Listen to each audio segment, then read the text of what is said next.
Aujourd'hui, la communauté internationale met en place des procédures, à travers notamment le règlement sanitaire international, pour standardiser toutes ces procédures et pour faire en sorte que on puisse répondre avec les outils les plus adaptés possibles.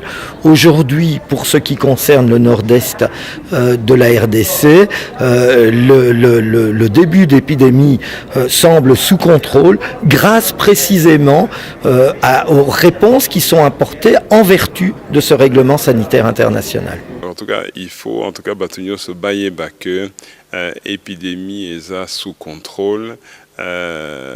Likamba kubang ezate totindi ba expert na biso nyonso na bawele na deux zones de santé alikati bazo salamu salamalamu to féliciter bango, mais en tout cas tozo rassurer population mobimba likamba kubang ezate. Mesdames et messieurs, bonjour. Écho d'Europe de ce dimanche sera essentiellement consacré à la 70e assemblée de l'Organisation mondiale de la santé, l'OMS. Une assemblée qui a été marquée par l'élection du directeur général de l'OMS, de l'Organisation mondiale de la santé. C'est donc un Éthiopien, le docteur Tedros, qui l'a emporté haut la main face aux Britanniques, et l'Éthiopien, l'Africain donc, remplace à ce poste Margaret Chan, l'Asiatique, qui, après 10 ans de service, s'en est allé avec un bilan qui a été ici jugé largement positif. Pour la première fois dans l'histoire de l'Organisation mondiale de la santé, voilà aujourd'hui 70 ans, c'est donc un Africain qui va présider aux destinées de l'OMS. Et la République démocratique du Congo était représentée à ses assises par le ministre de la Santé publique, le docteur Oli Ilunga Kalenga. Bien sûr, vous suivrez également au cours de cette émission Écho d'Europe les coulisses, les tractations qui ont amené à l'élection du nouveau directeur général de l'OMS. Sans oublier aussi, actualité oblige, que Ebola s'est invité à cette assemblée mondiale. Et ici, tous les experts étaient unanimes à reconnaître que le gouvernement de la République démocratique du Congo a été prompt à réagir et à utiliser des méthodes professionnelles pour la riposte de cette maladie à virus Ebola. Je vous convie à suivre cette émission.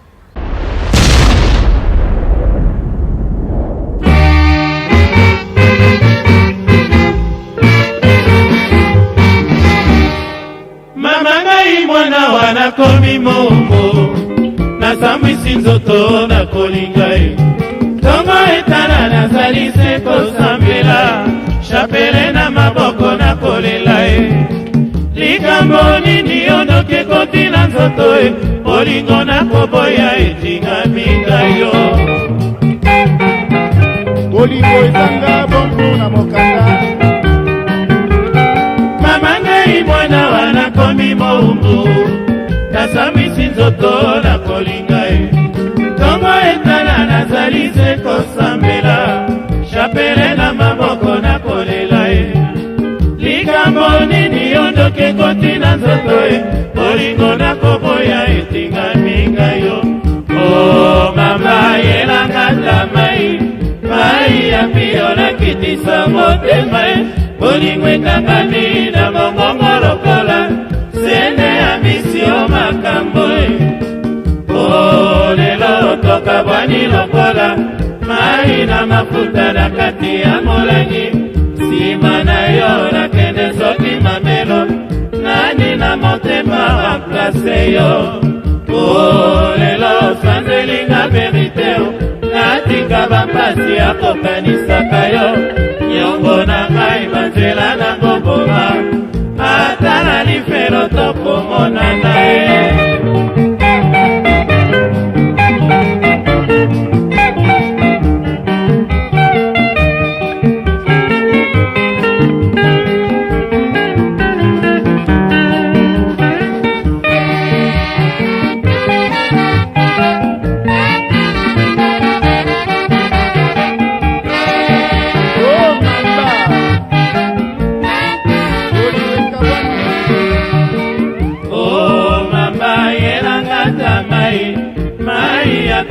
nakitisa motema bolingo ekangami na mongongo lokola sene ya misio makambo lelo tokabwani lokola mai na mafuta na kati ya molangi nsima na yo nakende soki mamelo nani na motema remplace yo lelo sanzelinga verite natika bampasi ya kokanisaka yo nyongo na ngai banzela nango boma ata na lifelo tokomonana ye.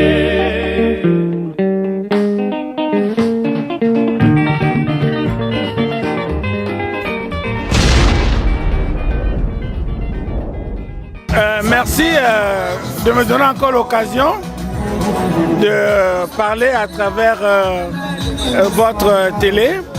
Et ici, le groupe africain qui bat campagne pour le professeur Tedros a réuni tous les partenaires, tous les États membres présents à Genève, afin de dire, cette fois-ci c'est le tour de l'Afrique et nous avons un candidat qui a un très bon profil et qui peut agir en tant que directeur général de l'OMS. Et donc c'était pour clôturer notre campagne avant l'élection du 23 mai.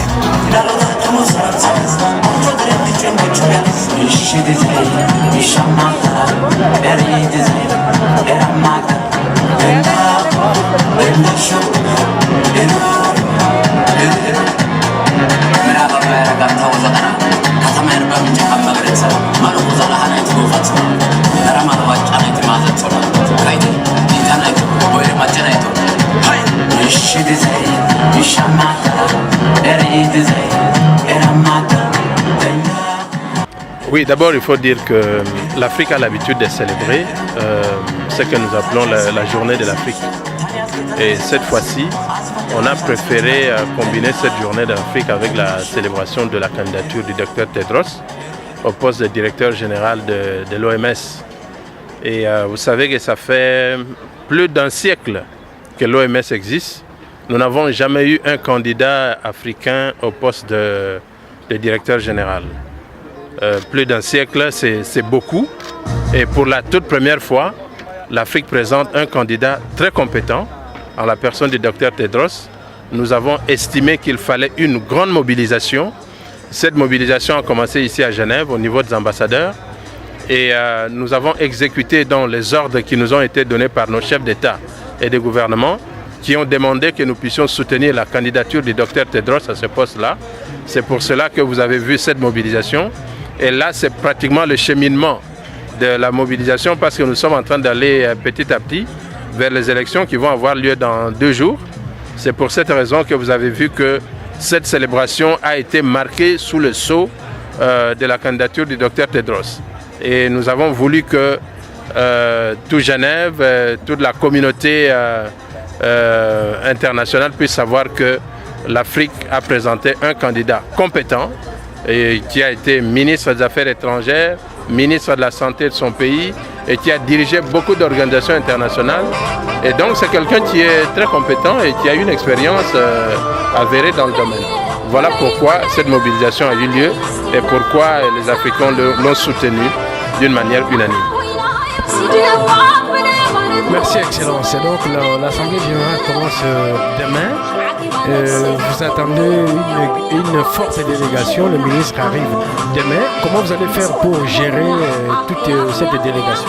Bon, c'est le genre de réunion auquel on est déjà habitué. Nous avons un planning. Nous savons qu'il y a beaucoup de side events et il y a beaucoup de réunions principales, surtout que la RDC sera à la une avec cette réapparition de l'épidémie Ebola. Mais nous savons que notre ministre sera présent. Nous allons l'accompagner partout où il va aller. Mais la clé de cette réunion, c'est l'élection du directeur général de l'OMS.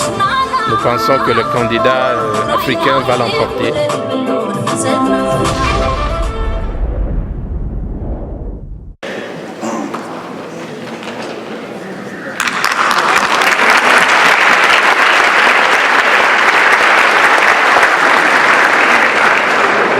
C'était quand même un moment mémorable, un moment historique de voir notre ami Tedros, un ami du Congo, un ami de l'Afrique, un frère qui a été élu donc directeur général de l'OMS. Et donc il faut savoir que le dernier pays à visiter, il nous a rendu visite vendredi dernier, nous étions à Kinshasa. Il est venu nous prêter main forte dans le cadre de la crise Ebola, donc c'est vraiment pour nous un très bon résultat. C'est vraiment un ami, un frère qui a été élu, donc on espère travailler ensemble et apporter un changement dans la santé en Afrique.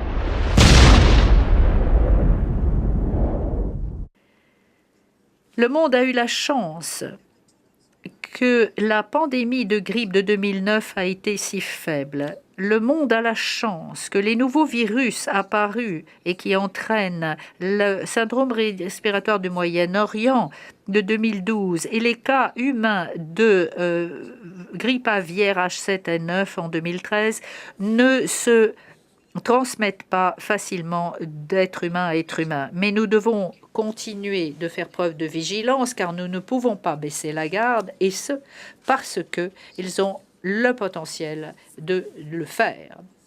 Le monde a eu moins de chance avec le Zika et une flambée que l'OMS continue de suivre de très près. Le monde n'a pas eu du tout de chance avec la flambée de l'Ebola en 2014, qui a véritablement dévasté les populations de Guinée, du Libéria et de Sierra Leone. Cela a été la première expérience d'Afrique de l'Ouest de l'Ebola, et la flambée a pris tout le monde, y compris l'OMS, par surprise. L'OMS a réussi à contrôler 3 flambées et a donné au monde le premier vaccin de l'Ebola qui confère une protection importante. Ceci s'est produit sous ma supervision et j'en suis personnellement responsable. J'ai considéré qu'il était de mon devoir comme votre directrice générale, de faire tout ce qui était en mon pouvoir pour garantir que une tragédie de cette ampleur ne se produirait plus. La semaine dernière, mesdames et messieurs, la République démocratique du Congo a confirmé une nouvelle flambée de l'Ebola près de la frontière avec la République centrafricaine. Il s'agit là de la 8e flambée de l'Ebola dans ce pays. Lors de la dernière flambée qui a coïncidé avec la flambée en Afrique de l'Ouest, la République démocratique du Congo a interrompu la transmission en 6 semaines. En dépit des difficultés logistiques énormes, la discussion se poursuit avec la RDC sur l'utilisation éventuelle d'un nouveau vaccin afin d'augmenter la riposte. La flambée de l'Ebola en Afrique de l'Ouest a eu des effets secondaires qui peuvent être mesurés plus immédiatement. Pendant cette flambée, l'OMS a acquis une expérience approfondie et facilité la recherche et le développement pour de nouveaux produits médicaux.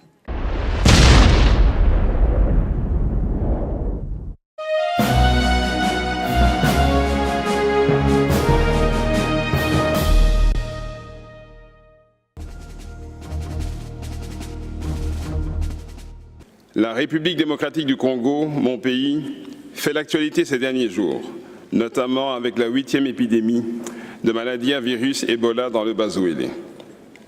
En fait, au cours des 2 dernières décennies, mon pays est souvent sous les projecteurs pour différentes raisons. Chacun met l'accent sur ce qui peut servir son agenda. Mais au-delà de ça, il faut savoir qu'une des priorités du gouvernement de la République démocratique du Congo est d'améliorer l'indice de développement humain, particulièrement dans le domaine de la santé, la poursuite des objectifs du développement durable et la couverture sanitaire universelle. Le principal défi auquel nous devons faire face et qui s'accentuera dans les prochaines années est celui de la démographie. Entre aujourd'hui et 2030, année choisie comme target cible pour la couverture sanitaire universelle, la population de mon pays passera de près de 90 millions à près de 120 millions d'habitants. Il y aura près de 30 millions d'habitants en plus, avec des nouveaux besoins, des besoins qui sont toujours, comme dans tous les pays, plus importants que les ressources disponibles. Pour relever ce défi, Il nous faudra donc une nouvelle approche, une stratégie que je dirais disruptive, basée sur l'efficience et qui nous permettra avant tout de mieux utiliser les ressources disponibles pour avoir un impact sur la santé des populations. Et c'est cela que j'aimerais partager avec vous aujourd'hui. Nos axes prioritaires sont les suivants. Primo, l'innovation. Il nous faut de façon proactive essayer d'intégrer toutes les innovations susceptibles d'augmenter l'efficience des systèmes de santé et la qualité des soins prodigués. Deuxièmement, arrêter la fragmentation du système de santé, souvent réparti en zones d'intervention de partenaires et avec plusieurs programmes verticaux. Il nous faut une nouvelle approche, plus intégrée, avec un plan unique, un budget unique, un rapport unique et où les priorités ainsi que l'allocation des ressources sont définies de façon dynamique en fonction des résultats obtenus. Tertio, il faut investir davantage dans les centres de santé, de proximité, les augmenter en quantité et en qualité. Ce sont là les points de contact avec la population où peuvent s'établir d'abord des échanges, une communication permanente, un partenariat qui permet aux communautés de s'approprier leur propre santé, de changer les comportements et les croyances et d'obtenir leur adhésion sur des questions fondamentales comme le planning familial, la nutrition, le VIH et tous les autres problèmes de santé. Enfin, il y a lieu de mettre l'accent sur le secteur privé, car il se développe beaucoup plus vite que le secteur public et il est le seul capable de délivrer des services de proximité, d'améliorer la distribution jusqu'au dernier mile, développer des mécanismes d'assurance et de mutualisation de risques et d'offrir une plus grande formation des professionnels de la santé. Pour conclure, nous pensons que la couverture sanitaire universelle est un engagement, une question d'état d'esprit, où les pouvoirs publics, la communauté et les prestataires se donnent la main pour rechercher plus d'efficience et plus de solidarité dans l'offre de soins. Monsieur le Président, Madame la Directrice Générale de l'OMS, Excellences, Mesdames et Messieurs les ministres de la Santé, distingués délégués à la 70e Assemblée mondiale de la santé, Mesdames et Messieurs, en vos titres et qualités respectifs, voici la contribution de la République démocratique du Congo et je vous remercie. L'Assemblée mondiale de la santé, un peu spéciale, comme on peut le dire, parce que c'est caractérisé par des événements, notamment l'apparition d'épidémies, entre autres Ebola chez nous, et l'élection des nouveaux directeurs généraux de l'OMS. Comment vous avez géré cette triste apparition de l'épidémie chez nous? Je crois que nous avons, dès l'annonce des résultats positifs des tests pour le virus Ebola, dès son identification, je crois que, vu le risque de la maladie, nous n'avons pris aucun risque. Nous avons justement déclaré une situation d'urgence épidémiologique internationale. Nous avons mis en alerte tous les services sanitaires, à la fois nationaux et internationaux. Et je crois qu'ici à Genève, toute la communauté internationale a salué la promptitude de la réaction, la transparence de la réaction. Et je pense que c'est cette transparence, cette promptitude, l'efficacité des équipes sur le terrain qui nous permettent aujourd'hui, après quelques jours de déclaration de la situation d'épidémie, on peut dire que la situation reste bien contrôlée dans la zone de santé de l'ICATI. Ce que je voudrais dire, c'est que l'épidémie à virus Ebola, mais même d'autres épidémies aujourd'hui, sont observées un peu partout dans le monde et que ce n'est pas étonnant qu'il y ait quelque chose qui se passe en République démocratique du Congo. J'ose espérer que les autorités vont continuer dans le même sens en informant les populations, parce qu'en réalité, mieux les populations seront informées, mieux elles pourront prendre leurs précautions Et il faut éviter de politiser ce genre de choses parce qu'en définitive, c'est un problème de nos populations, de notre peuple et pour lequel on veut le meilleur en matière de santé. Donc ce dialogue doit pouvoir exister et donner la bonne information, comme je disais tantôt, l'information vraie et à temps aussi et garder la confiance des populations et que ces dernières également se rendent compte que à notre niveau, en tout cas des ministres de la Santé, notre intérêt est surtout celui de prendre en charge correctement les épidémies et de sauver des vies. Évidemment, il y a eu beaucoup de rencontres avec le partenaire. Qu'est-ce qu'on peut retenir de toutes ces rencontres? Je pense que ces rencontres étaient très importantes. Vous savez que la Genève, c'est l'opportunité de rencontrer le top management mondial de toutes les organisations avec lesquelles nous sommes en partenariat en République démocratique du Congo. Et l'occasion de rencontrer ces partenaires au sommet, c'est vraiment de leur transmettre notre vision. Nous avons réaffirmé notre volonté en tant que ministre de la Santé de reprendre le leadership et la coordination de tout le système de santé dans notre pays. C'est pour moi et bien sûr un bonheur d'enfin rencontrer le docteur Ilunga avec lequel nous avons déjà échangé par correspondance et à travers nos collaborateurs. C'est surtout que c'était l'occasion pour nous de rediscuter de la coopération en matière de santé entre nos deux pays qui est très dynamique. Et vous l'avez vu vous-même récemment, la réactivité de la République démocratique du Congo quand nous avons posé le problème de la rupture des antirétroviraux en République du Congo. La RDC a réagi vraiment avec le cœur et il nous l'a confirmé tout à l'heure, le docteur Ilunga Kalinga, qu'ils seront toujours là pour nous. Et ensuite, nous tenions aussi à féliciter la RDC pour la réactivité avec laquelle le pays a réagi à la résurgence de la maladie à virus Ebola.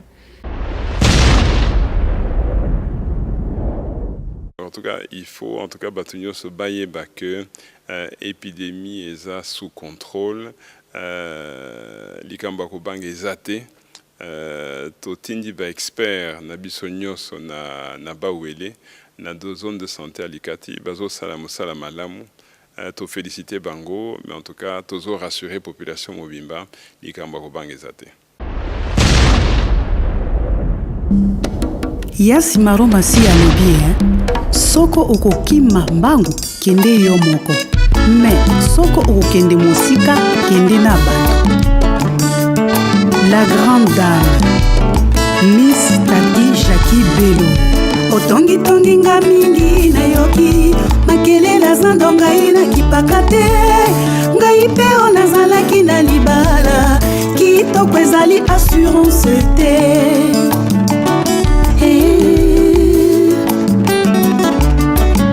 Ofingi nga mingi na yoki bisalelanga na kipaka te ofingeli ngai mama nanga osonyo ozali mal éduqué. Mami Manda, créature sans défaut. Emel Voizoé, boutique sans taxe.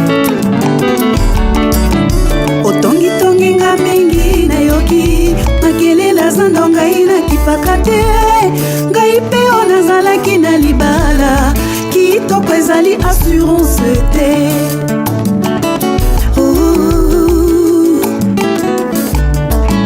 Ofingi nga mingi na yoki bisalelanga na kipaka te ofingeli ngai mama nanga osonyo ozali mal éduqué.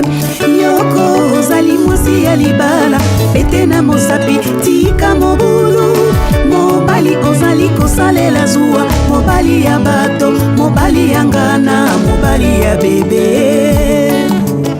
Norbert Bokiloe Bono musique très fort.